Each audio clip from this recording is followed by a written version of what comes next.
ایک گاؤں میں غریب نائی رہا کرتا تھا جو ایک درخت کے نیچے کرسی لگا کے لوگوں کی حجامت کرتا تھا۔ مشکل سے گزر بسر ہو رہی تھی۔ اس کے پاس رہنے کو نہ گھر تھا، نہ بیوی تھی، نہ بچے تھے، صرف ایک چادر اور ایک تکیہ اس کی ملکیت تھی۔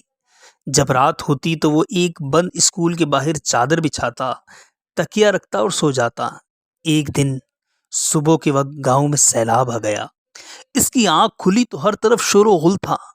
وہ اٹھا اور اسکول کے ساتھ بنی ٹنکی پر چڑھ گیا، چادر بچھائی، دیوار کے ساتھ تکیہ لگایا اور لیٹ کر لوگوں کو دیکھنے لگا۔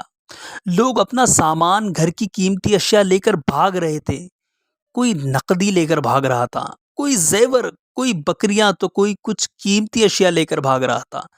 اسی دوران ایک شخص بھاگتا آ رہا تھا۔ اس نے سونے کے زیور، پیسے اور کپڑے اٹھا رکھے تھے۔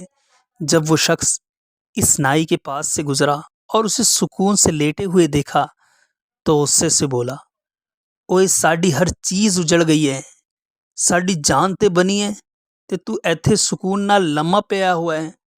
یہ سن کر نائی بولا، لالے اج ایتے غربت دی چسائی ہے۔ جب میں نے یہ کہانی سنی تو ہنس پڑا، مگر پھر ایک خیال آیا کہ شاید روز محشر کا منظر بھی کچھ ایسا ہی ہوگا، جب تمام انسانوں سے حساب لیا جائے گا۔ ایک طرف غریبوں کا حساب ہو رہا ہوگا، 2 وقت کی روٹی، کپڑا، حقوق اللہ اور حقوق العباد۔ ایک طرف امیروں کا حساب ہو رہا ہوگا، پلازے، دکانیں، فیکٹریاں، گاڑیاں، بنگلے، سونا اور زیورات، ملازم، پیسہ، حلال حرام، عیش و آرام، زکوٰۃ، حقوق اللہ، حقوق العباد۔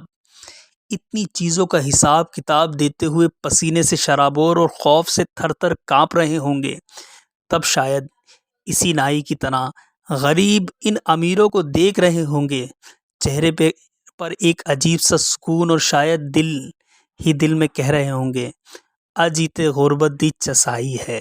اللہ تعالیٰ سے دعا ہے کہ ہمیں ہر نعمت کا شکر ادا کرنے کی اور اللہ تعالیٰ کی رضا کے مطابق استعمال اور تقسیم کرنے کی توفیق عطا فرمائے، آمین۔